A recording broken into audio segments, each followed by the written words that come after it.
There is a piece of land on earth that doesn't belong to any country. Not because it is a disputed land, but because no one wants it.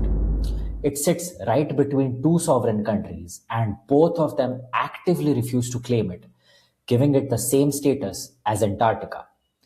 And all of this started with a single line. Welcome to Rabbitholes, a show with 6 questions, 2 nerds, 1 word, and countless stories.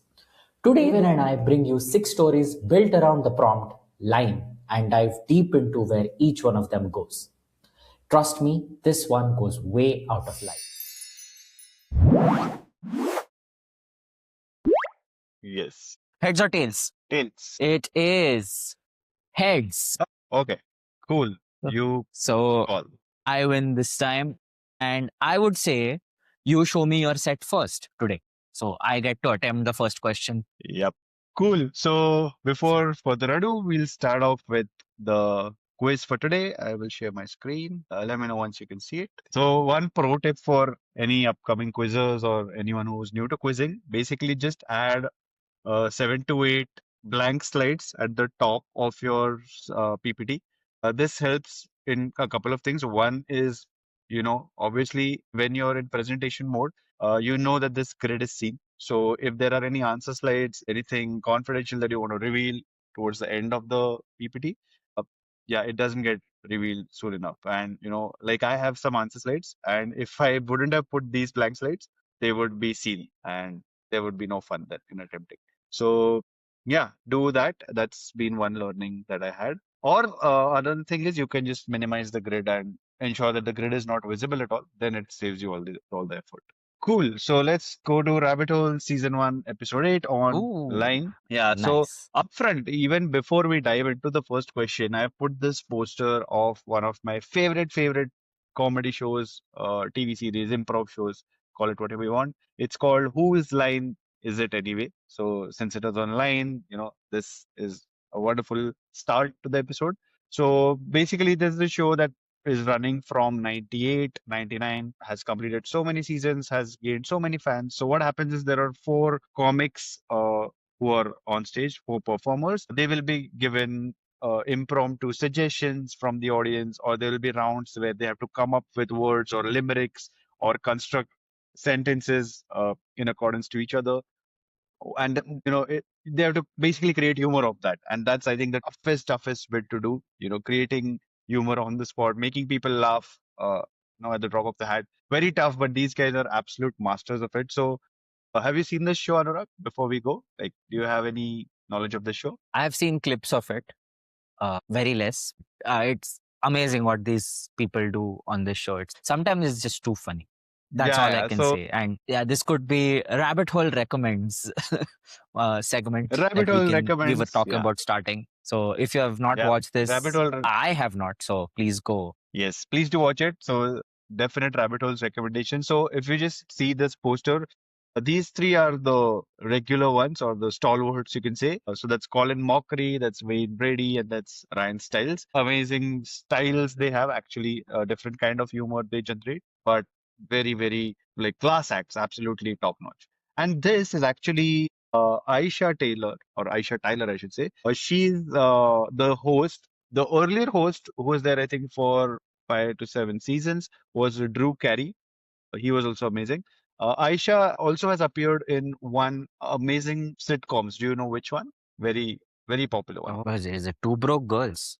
No, I mean, she played a character. She's not like one of the main characters. She played Okay. a character that was there for a couple of seasons in this.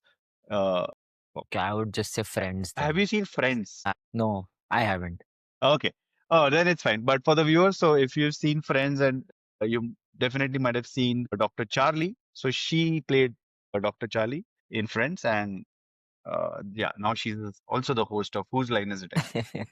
So cool. I think trivia before Awesome. trivia. This is on the cover pic itself online, and as we spoke before the recording, that the topic is so good. Like, it's such an amazing prompt that, for me at least, it was a problem of plenty. There were so many categories to cover, and I was just rejecting already a couple of them, and then these are the final three that I've chosen. And within them, also there is so much more to deep dive into. So let's dive ahead into the first question for you. So these are two images. These are from the world of WWE. What is this move called? So there is Hulk Hogan, and that's John Bradshaw Layfield or JBL. They're doing or Mhm. performing a certain maneuver, and it's named something. What is it named? Okay, so I think this move is called the hook line. Close. It's not the hook line, and of course, it connects to the topic of the day, that is line. So it's not hook line, but it's something much more simpler, I'd say, that we also observe in our Much day-to-day regular life. Yeah. much more simpler that we observe in our regular day. Yeah. Is it a clothesline? Absolutely spot on. This is the clothesline where, you put clothes for dry. And this is one of the usual maneuvers of a lot many WWE stars. So well done, well cracked. I think perfect way to crack a quiz question. And yeah, then, Nice. I'm just going to go into the rabbit hole for this, which is basically it's named because when you dry the clothes on the clothesline, generally kids who are running around kind of hit it and fall. So basically, it kind of strangles your neck a little bit, and you fall. That's the whole concept of calling it clothesline. So then I went into the rabbit holes of WWE and WWE maneuvers, WWE superstars, and I mean it's just such an amazing universe to explore. Yeah, clothesline is basically when the wrestler extends arms or run towards the opponents, hits them in the neck or in the chest area, and then knocks them over, right? So that's called clothesline. This is basically how one would run into a clothesline where clothes are there for drying. There is one amazing variant to this. So there is another variant which is not to be confused with clothesline. It's called Lariat. It's derived, its etymology is from the Spanish la riet, which means the rope. So it's also similar to a clothesline, like a rope. However, these are the ropes that were used as lassos for horses and cows back then. So that's where the word comes from, and it's kind of used to strangle. So it's not like an horizontal clothesline. It's something that's circular, tied at the end, used to strangle or hold at the neck, and it's used as a lasso. So lariat, basically, the first horses in America were introduced by the Spaniards in 16th century, and that's where the ropes were used as lassos for horses or cows. The difference between a clothesline and a lariat is this. So if I can go back, the clothesline, right? It's basically you just take your arm out, extend it, and run into the opponent, right? However, in a lariat, you kind of hit the person. There is a forward momentum of the arm, and you actively, aggressively hit the opponent as well. That's a very subtle variation in these two WWE maneuvers between lariat and clothesline. So clothesline is kind of static and lariat is kind of an active maneuver. Then I also read about who used this. So very famously, the guy who was there in the picture, John Bradshaw Layfield, JBL, he used it extensively and called it clothesline from hell. He was also, by the way, from the Attitude Era. So do you know what is Attitude Era in WWE history? Zero WWE knowledge here. Okay, So please cool. explain. So yeah, so what happens in WWE? I mean, of course, it started as WWF, which was World Wrestling Federation, and then became World Wrestling Entertainment. So in the early years, that is from 97 to 2002, those years were called as Attitude Era. So they were basically majorly focusing on anti-heroes or adult content, you know, kind of a little villainous behavior, iconic stars. All these guys like The Rock, Stone Cold Steve Austin, Mankind, Shawn Michaels, these all were, the famous names from the Attitude Era. They became like iconic stars and not just wrestlers. Before the Attitude Era, there was something called as New Generation Era.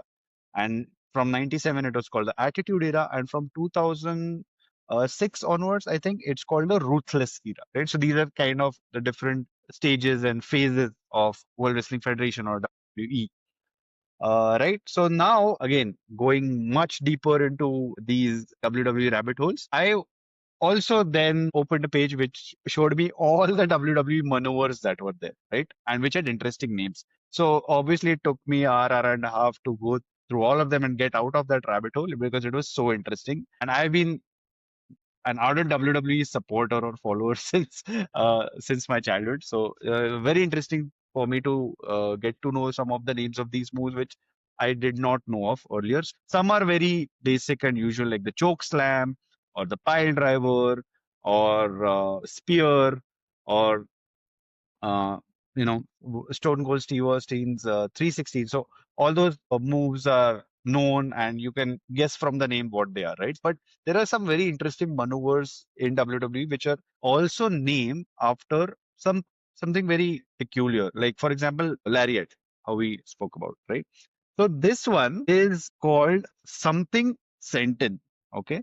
So this move that you see on your screen, this is by Yokozuna. So Yokozuna, Rikishi, or wrestlers from Japanese origin, Japanese culture, they use this move a lot. So this is called something Senton. So basically, a senton, Senton, means falling very heavily on one's backside, right? So it's also called a drop.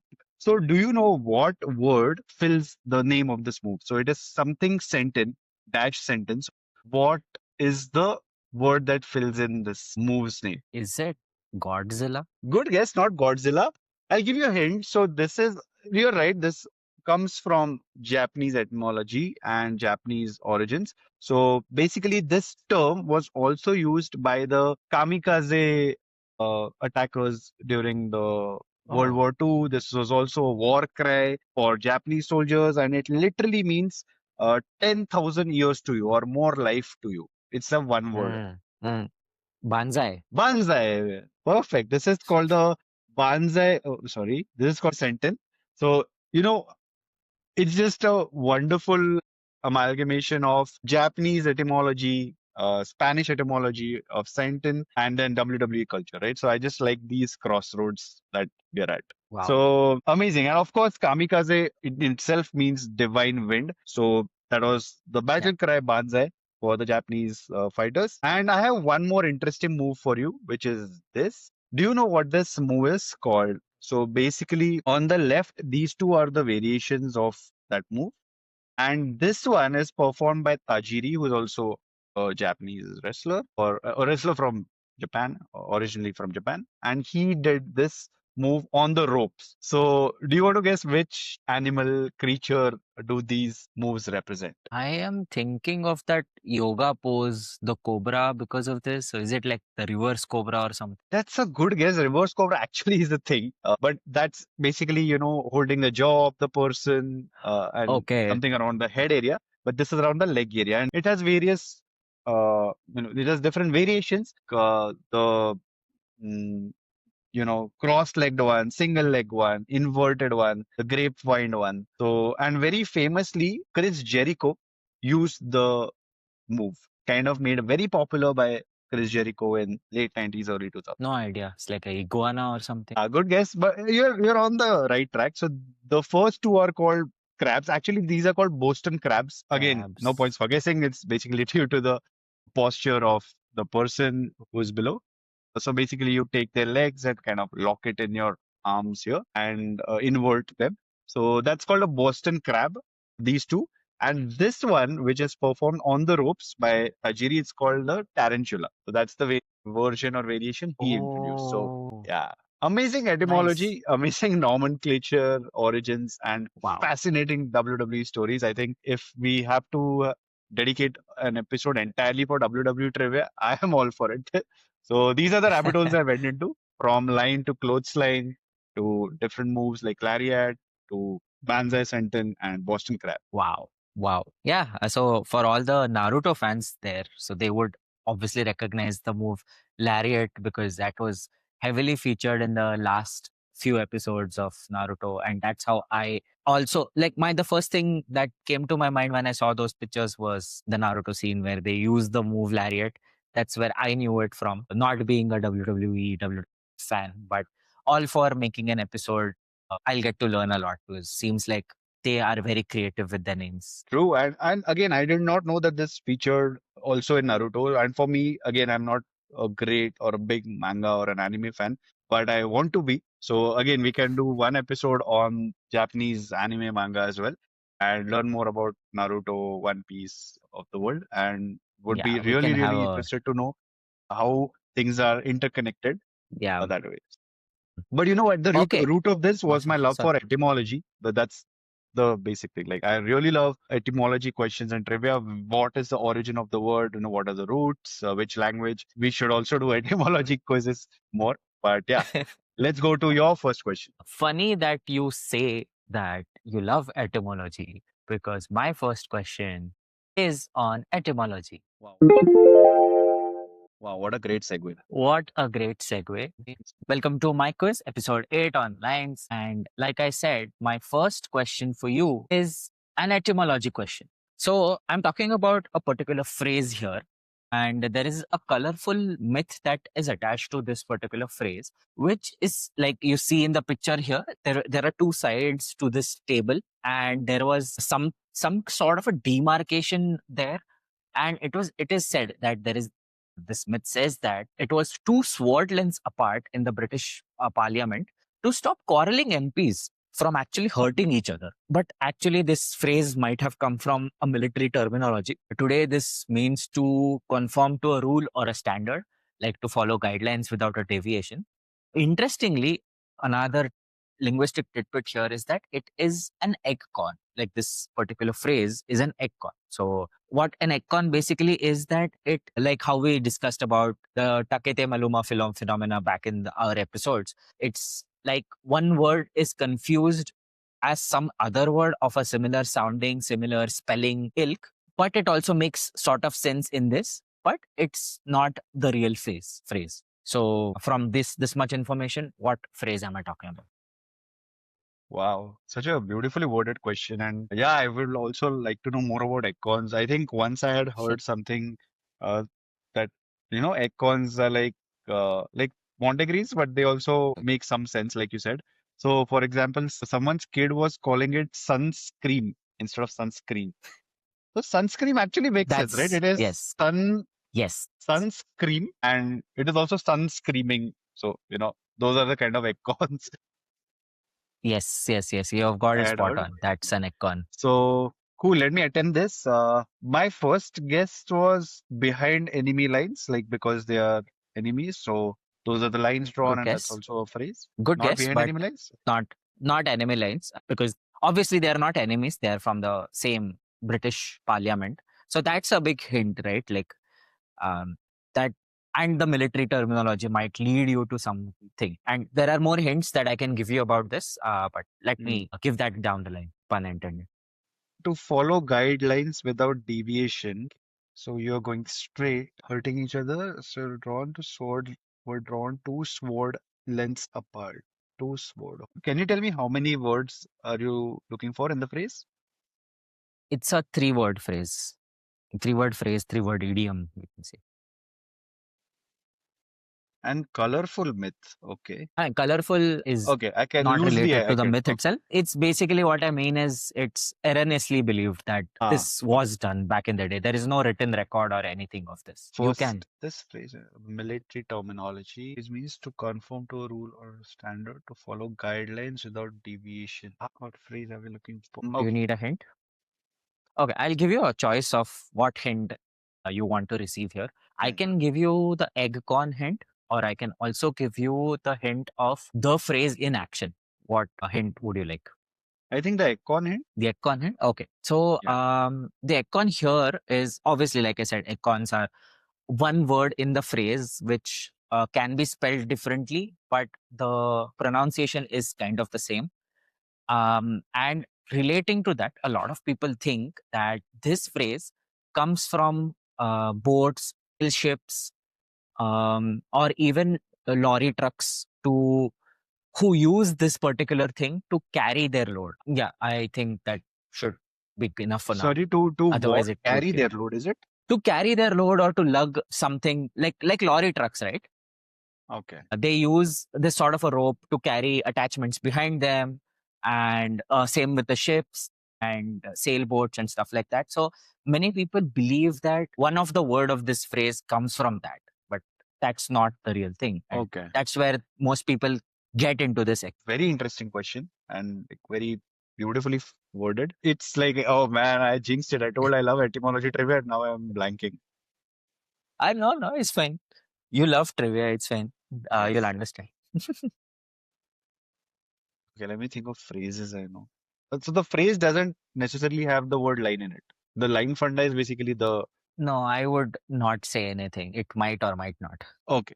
So I have mustered three guesses, and I don't Oh, think any of them awesome. is correct, but maybe just taking shot in the dark. The first one is like one hand distance because it's two sword lengths apart. So is it that? That is a very good guess, but that's not right. Okay.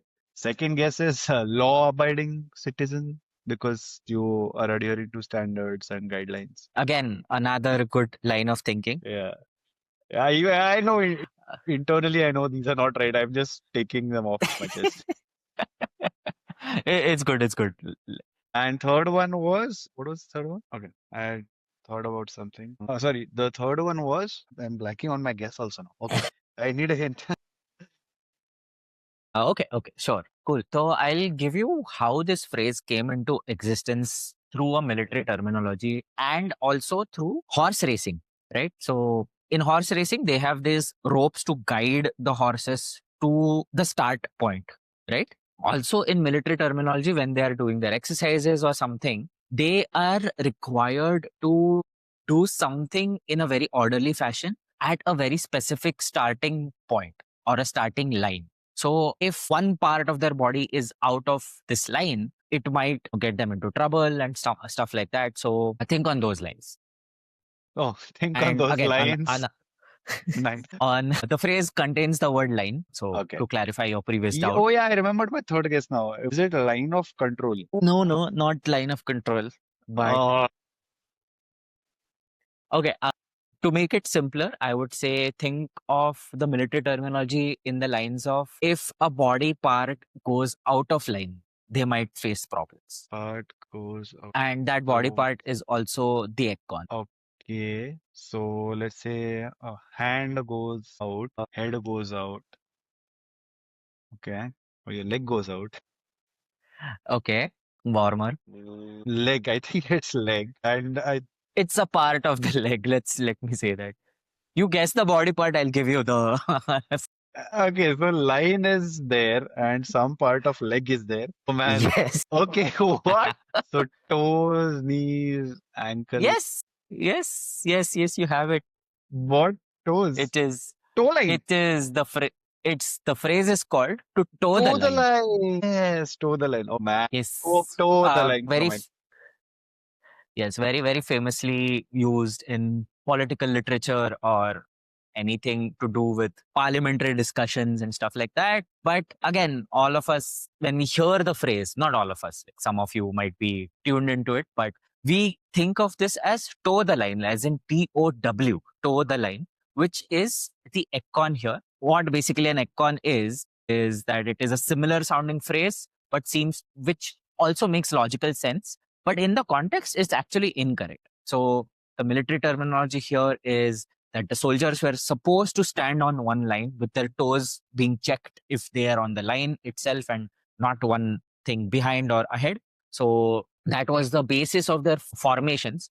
The parliamentary myth, of course, is that there were lines drawn on the each side of the table and to keep the MPs from hacking each other to death and stuff like that. Yeah, so that's where this phrase comes from. And also a toe line, as in TOELINE, is used in derby races to guide the horses to their starting positions. So that's another interesting fact about this phrase. Low key phrase, I would say, but such a deep, interesting meaning behind it. Oh, and again, like it's one of those phrases where like you know about the phrase, but maybe you don't use it or come across so many times.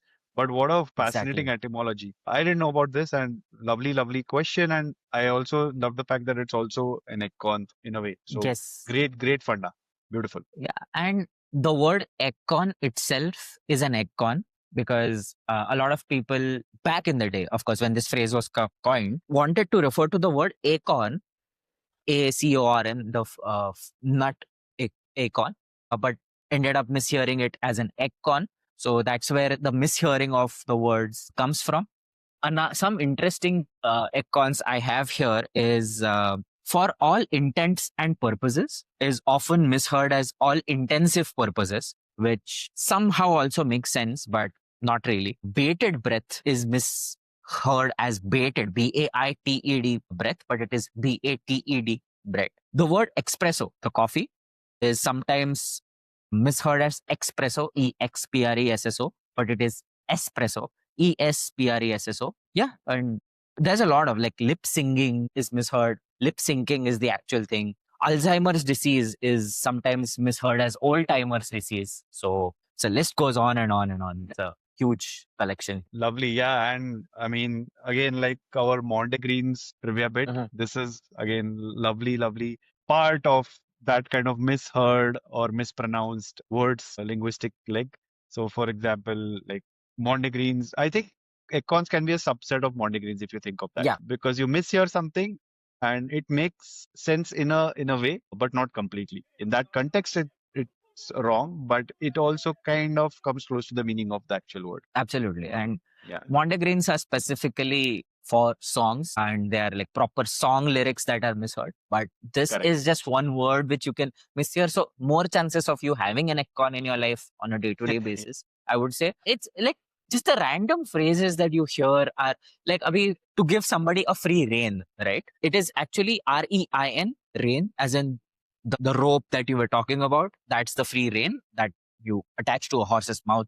The etymology comes from that, but people write it as REIN reign, which also makes sense because a free reign in that context would be somebody who is free to rule.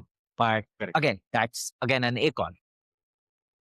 Nice. I think beautiful trivia and beautiful connection from line to this phrase to icons. Super stuff.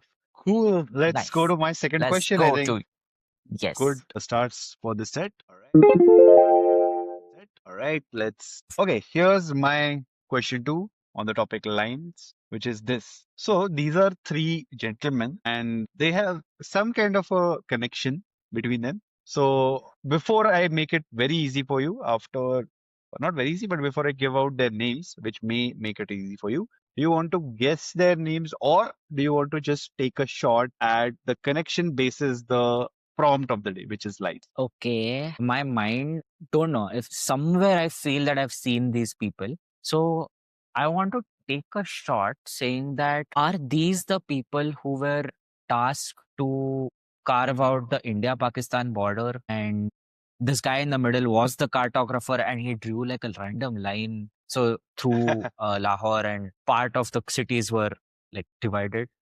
Is that the funda here? So I will give you the points. Well done. You're not entirely correct, but you're absolutely on the right track. And I'll just give out the names first. So this first chap is Henry McMahon, then there is Cyril Radcliffe, and then there is Sir Henry Mortimer Durand. So Durand.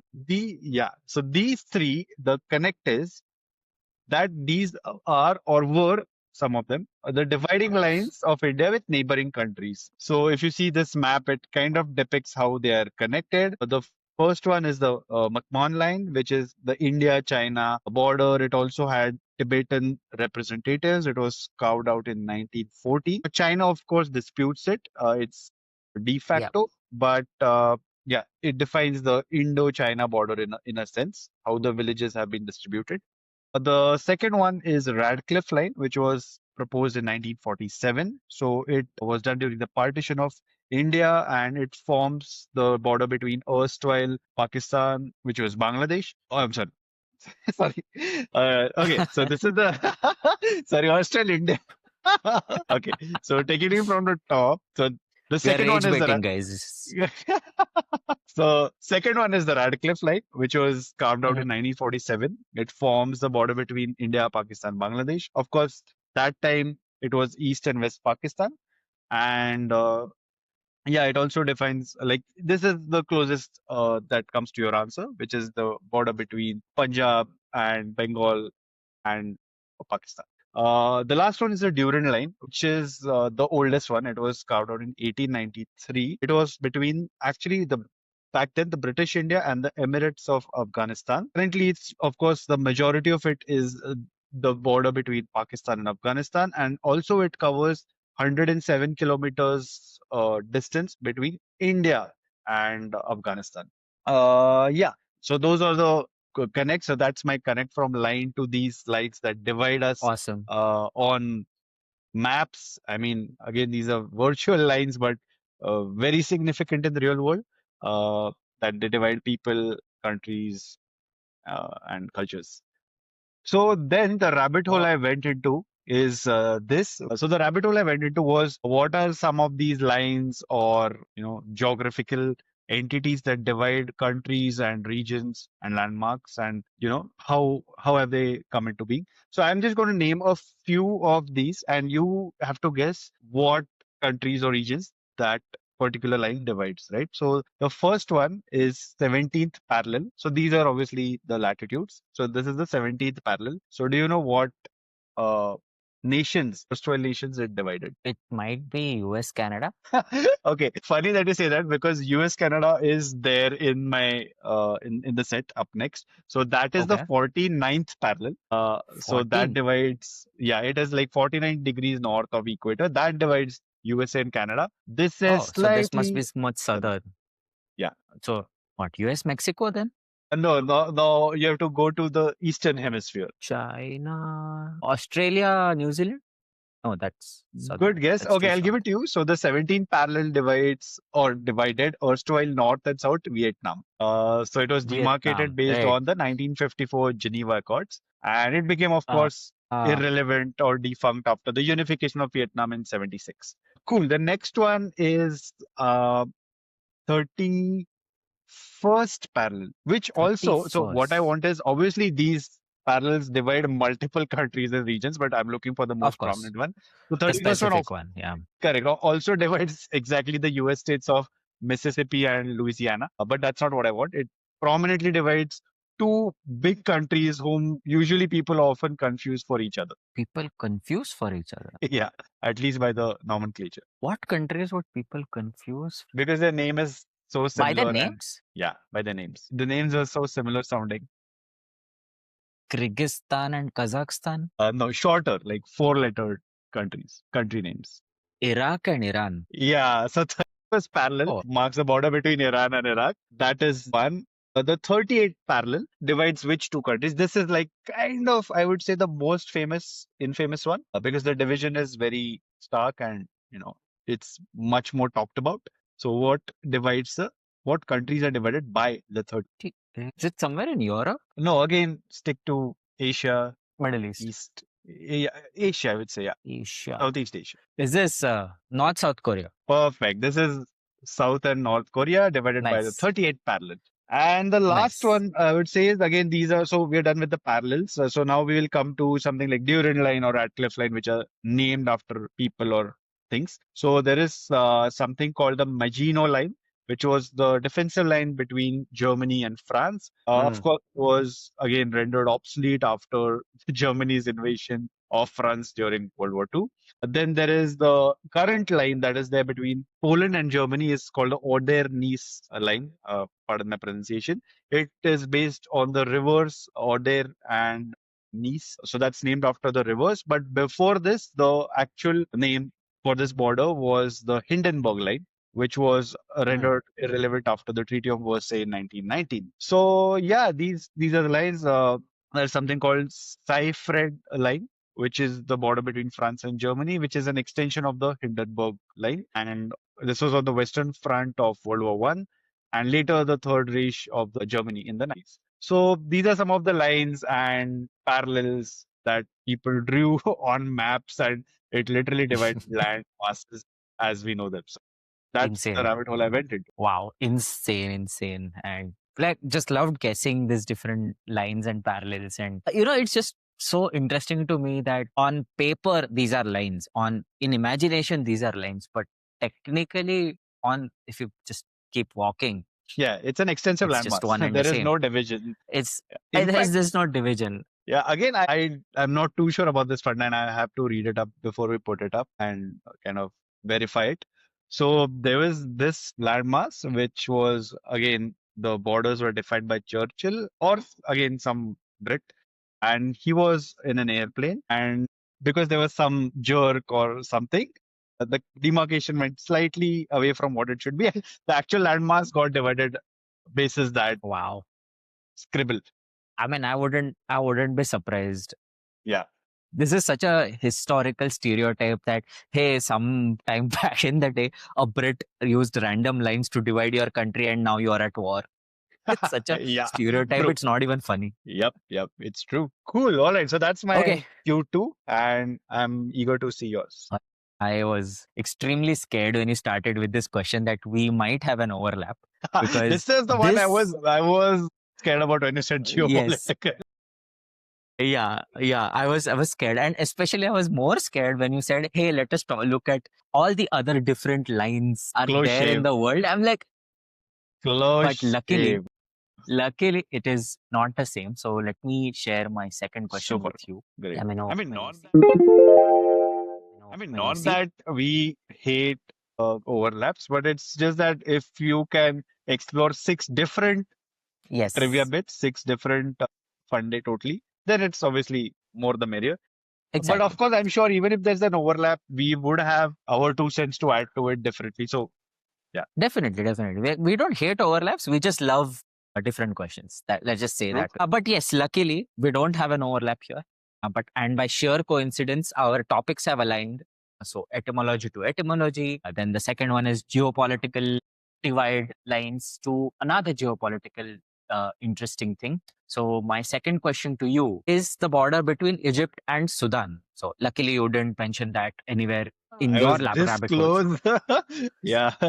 But I mean, I Okay. was reading about it, but I have no Right. clue of the question. Yeah, go on. Okay. So let us see if you can work it out or if you've read it about. In any case, this is a very interesting phenomena that has happened. So the horizontal line that you see here is the older one that was drawn in 1899, right? While the other one, the upward trending one towards the Red Sea, it was drawn in 1902. So what has happened in after 1902 line was drawn, these two sets of land known as Haleb and Bir Tawil were created. So because of this divide and because of the border disputes between Egypt and Sudan, Bir Tawil specifically gets a title which it only shares with Antarctica on this earth. So let's see if you can work that out with just this much information. Of course, I'll give more hints as we progress. So let's work it out together.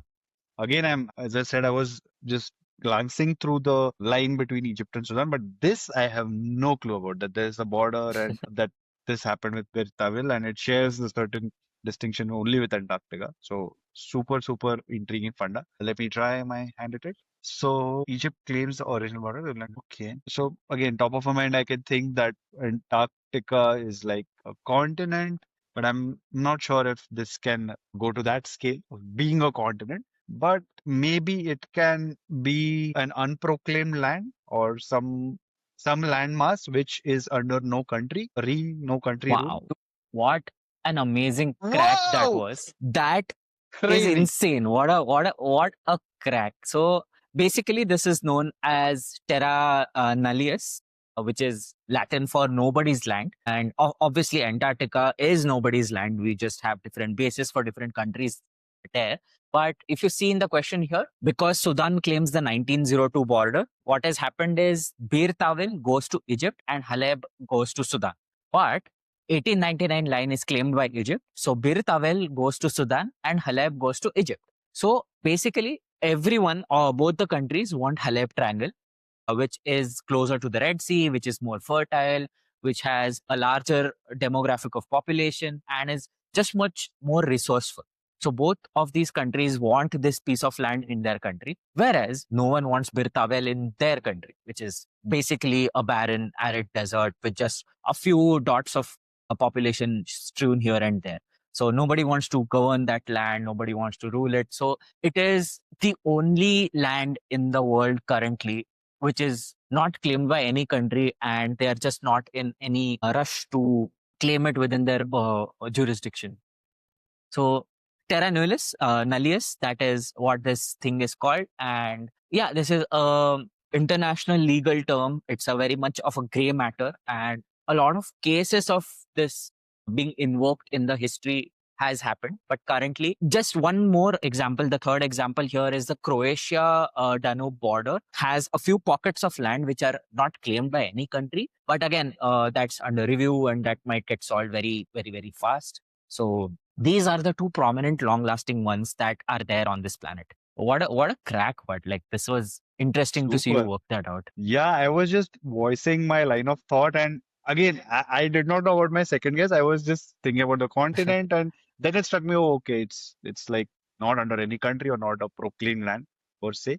So wow, what a beautiful funda. Again, something new to learn about basis just the prompt line. And I know I was just thinking when you said it's a gray matter, I think gray matter can also be an icon because gray matter is, of course, something that is unclear, but also gray matter means something related to trivia or intellect. So yeah, lovely, Absolutely, lovely, absolutely. beautiful trivia bit. Yeah, and just to go a little deeper into this Terra Nullius thing, it was historically most significantly evoked when British invaded or occupied the territories in Australia. That was the previous context behind this. So for the large chunk of time, Australia was inhabited by the Aborigines and their local population there, which was scattered into different types because of the nature of the land in Australia, right?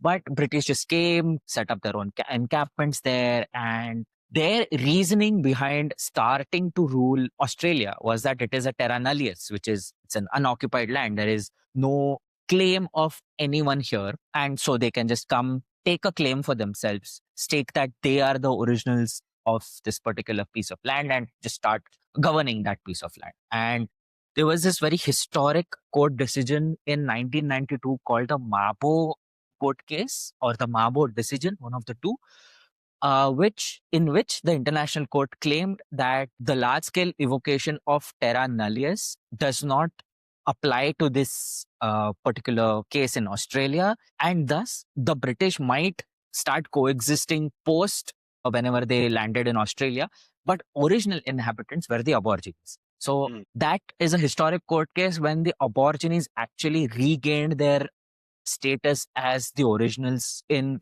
Australia. And it's very historic. Again, apart from Bir Tawil, this was one of the largest contested land masses. But again, like I said, Terra Nullius is something that the countries of the world don't want to really deal with. And they try to keep it as open as possible. Another interesting Terra Nullius was the Svalbard vault in Sweden. It's a very large uninhabited piece of land. Basically, it's freezing cold there throughout the year. And well, Swedes wanted it, so did the other Nordic countries. But ultimately, they just decided, hey, we'll just have a research facility here. It houses, so it's like a, what do you call it? Noah's Ark. It's a modern Noah's Ark in Svalbard. So all the varieties of all the plants and animals found on the earth right now, the genus is stored in a vault in Svalbard currently. Huge detour from the word line and political borders to ending up here. So that No, but that's what we love. I mean, I was hooked to this story when you were telling, and I'm sure the viewers would be too. It's insane, like how everything's connected and how you can basically jump from one topic to another basis one prompt, one keyword, one connect absolutely that is there. So, beautiful, beautiful question and follow-up funda. awesome. Nice. And I Yeah, am so so glad that there was no was. overlap. Yeah, I was I'm very glad to. close. In fact, again, even if I would have asked about the Egypt-Sudan line, which was there in the list, I rejected it because I thought it's not interesting. But I rejected that because the parallel was not significant according to me, or that, kind of dispute is not significant. But this Right. thing is so much more significant that, the Absolutely. qualification of um, that land with Antarctica. It's something very unique. So perfect. I think let's go to my last question. Here's my question three. And after a lot of heavy lifting and deep cuts, I'm going to something very light and breezy, which is Bollywood Love it. and dialogues and memes to end my set. So basically, I have Awesome. put two images of famous Bollywood dialogues, which also have been now converted into memes. You have to tell me which is the line that these guys say. So on the left is one and with Akshay Kumar, and on the right is with Amitabh Bachchan. So yeah, whenever you're ready, you can tell what are these dialogues, which of course connect to line. भाई साहब ये किस line में आ गए आप? The quiz took a different turn. Our friends to us when they see our podcast, but So that that's is the correct. Akshay Kumar That line, is of course. perfect. That That is हम जहाँ शुरू होते हम जहाँ खड़े होते हैं line वहां से शुरू होती है. perfect. So that is correct. So you get a full house here. I don't have an answer slide because it's so easy, but you're absolutely spot on. This is Bhai Sahab, ye kis line mein aa gaya aap from Welcome. And Welcome is like this treasure of memes for us, with Mujhe Kyun Toda or, so many more memes that it Miracle, has given miracle. us. Miracle, miracle. And, I think Akshay Kumar universe in general, like, so So many good. Bollywood memes, like, चिल्ला चिल्ला के scheme बता दे सबको and 25 दिन में पैसा double. It's just amazing if we can do just a Bollywood memes connect of Akshay Kumar. Of course, I wanted to keep it very light and easy, but still there is some little bit of trivia a bit or something that I discovered while I was putting this question up. So on the right is, like you correctly mentioned, it is Amitabh Bachchan saying हम जहाँ खड़े होते हैं line वहां से शुरू होती है, which is from the movie Kalia. But do you know who the person on the left is? The gentleman next to Amitabh. No, I don't know. Cool. So this guy is Bob Christo. Bob Christo was an Oh, Australian Indian engineer, mind you, and then he turned actor. And he's acted in multiple films, and of course, he's done those stereotypical role with where he's like a Westerner and a very stubborn, villainous character. So he's portrayed that in a lot of 80s and 90s movies. Bob Christo actually first utters the line in the movie saying that hum jahan khade hote hain line wahan se shuru hoती है. So the first occurrence of this line in the movie is actually by Bob Christo and not by Amitabh Bachchan, which is kind of misattributed to Big B. So Bob Christo says that first. The second very interesting thing I learned about Bob Christo is that he is the one who designed Francis Ford Coppola's.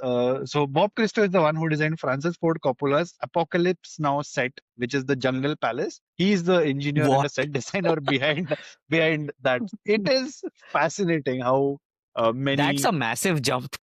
there how many categories you can cover with this and how broad a spectrum is of a person. Like you're, again, as I said in the last episode, you Wow. you live a life which is not a dot or a line, it's a spectrum. So you can do anything. Like you can, some years back you can create sets for Francis Ford Coppola, and some years later you can share screen with the biggest star of the millennium, and some days you're just an engineer from Australia. Wow. I did not know this. That's TIL. So I wanted to keep it very after a lot of deep cuts and a lot of very very interesting deep trivia bits. I wanted to keep it light, easy. So I wanted to That's go to awesome. memes and Bollywood, and that's my third question. That was that was amazing. Lightened the mood a little bit, Yes. definitely. But sad to say that I have not done the same thing. I have another interesting question coming your Right. way, if I say so myself. All right. Moving to the third question from my set. All right. So I'm talking about a very iconic line that we see in the night sky when we look up. Okay. So we see this line as the belt of X, the hunter.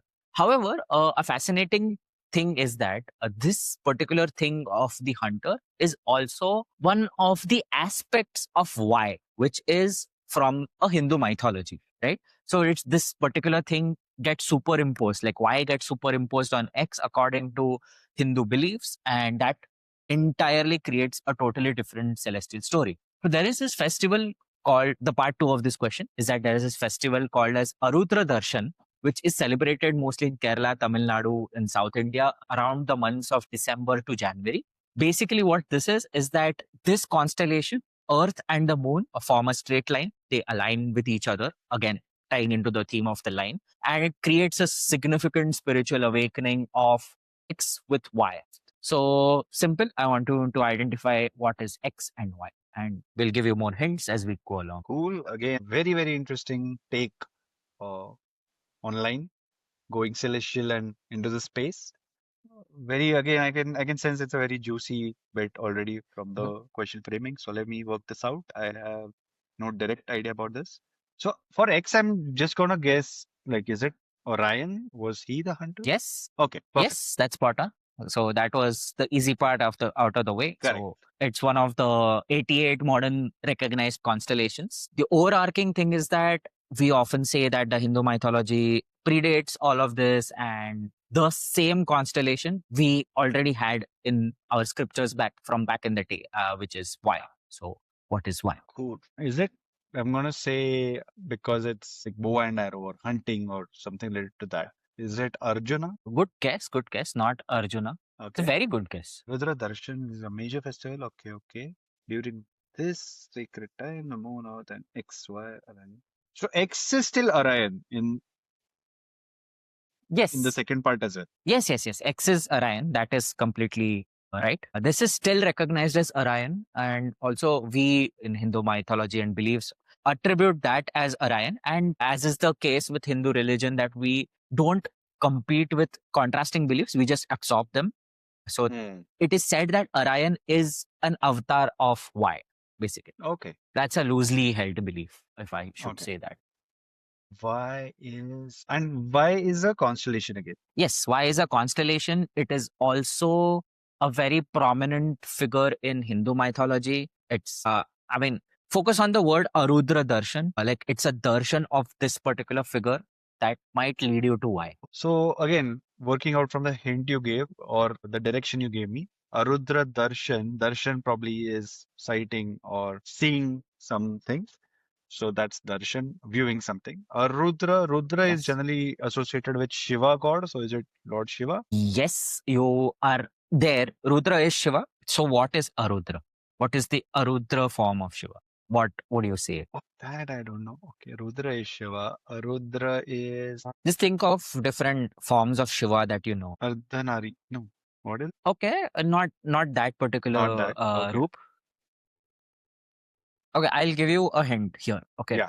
This festival is celebrated in such a way that they say that the darshan of this particular form of Shiva is there in the world because the brightest star in this constellation of Orion as well as Y is Betelgeuse, which forms a line with Earth and the Moon. And they say that this represents the cosmic dance of creation of Shiva. So that is a specific form of Shiva that they worship. Oh, is it So do you know Nataraja? the name of that? Because dance? Yes. Super. Yes.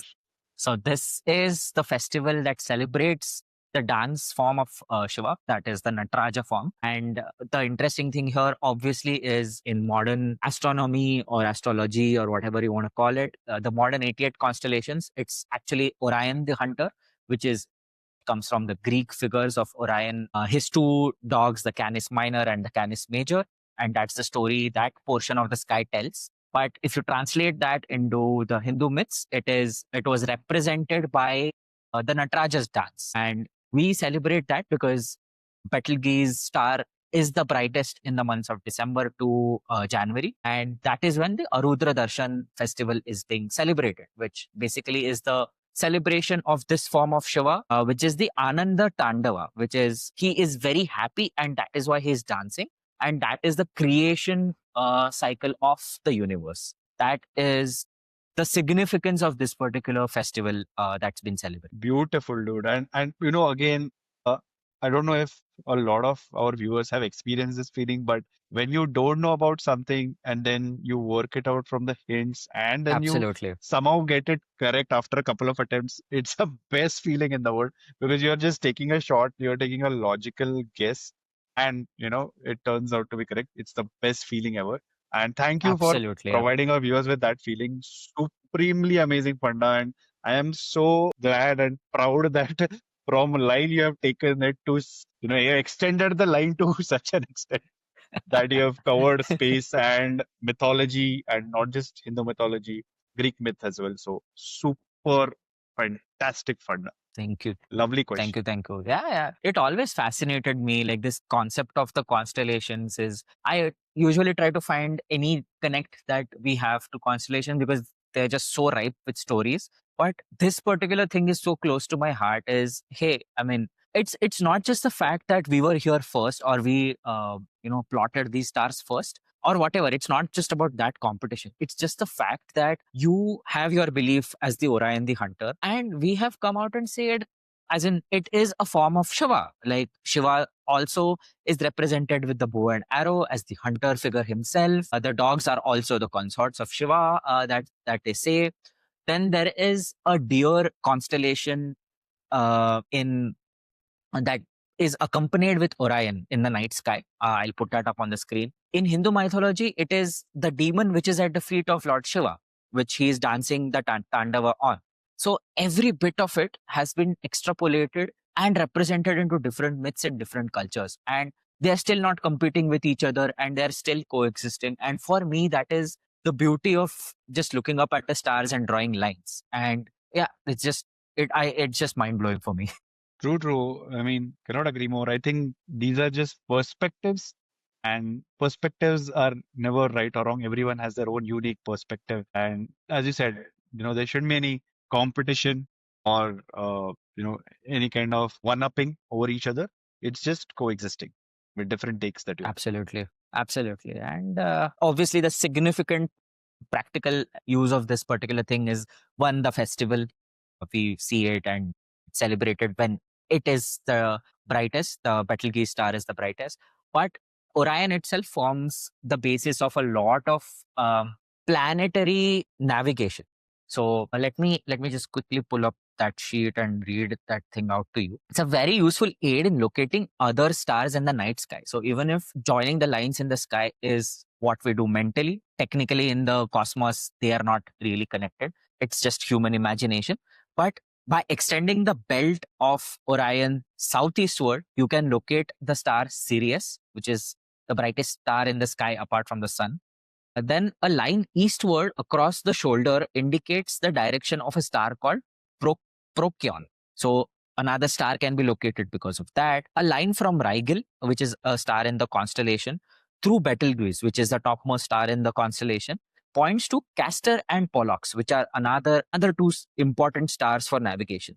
So basically, just hyper extending these lines to other stars, even the modern astronomers are able to locate things in the galaxy because of some imagination some dude came up with when he was sitting in a cave. Like he was just plotting these stories. And we still to this day use these stories to chart our course of our imagination or our spaceships across the universe. It's just mind blowing. True, true. Yeah. Super, super interesting, fascinating stuff. Loved it. Awesome. Great. So that I think, is yeah, and this has been one of the most interesting episodes like till now. I mean, I think all the questions were, super fun, engaging at the same time. And especially for me, I loved attempting all your questions because I did not know almost all of them off the bat.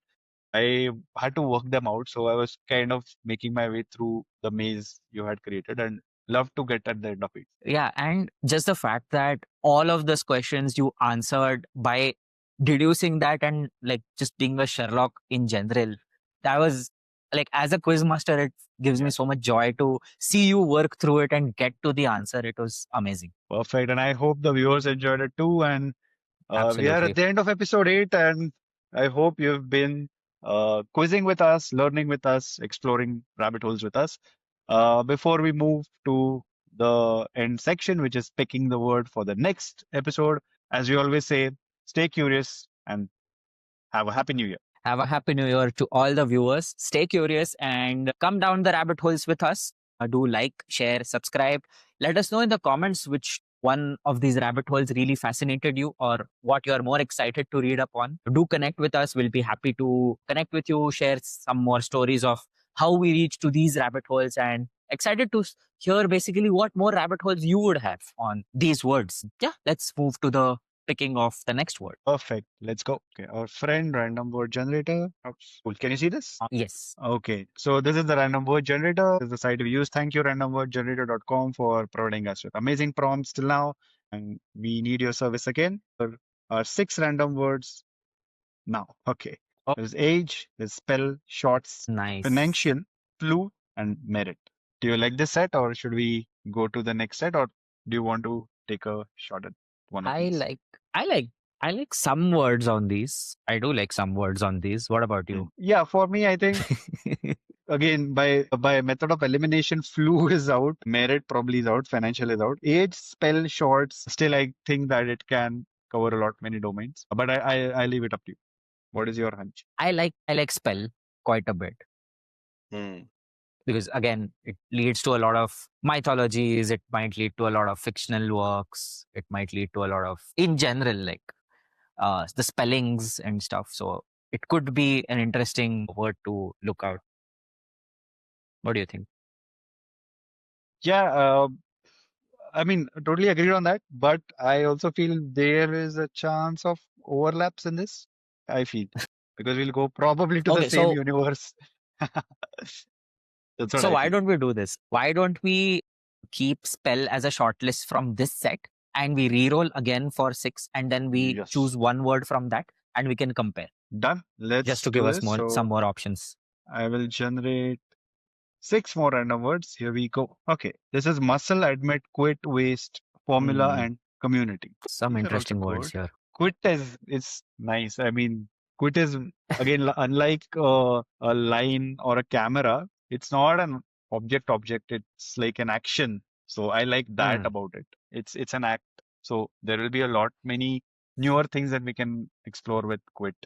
interesting. You pick a word from here. My vote is still on spell. Okay, I will pick quit from here. And Okay. again, surely because I don't think we have done any verb as such, in the sense there was tome, Hmm, home, sound, camera, rise, all were objects or entities. Quit kind of is interesting. an action. That's the only, thing that's pulling me towards quit. That's an interesting approach. Okay, so how do we Yeah. decide between quit and spell? Your call. I mean, I would say you can pick. It's fine. Okay, just Whichever because you you said think. it's a verb. Yeah, because you That's said it's like a a verb very and we unique haven't thing, done right? verb. Yeah, we haven't Right, done verbs. exactly. Yeah, it could be interesting. Yeah, let's go with quit. Right.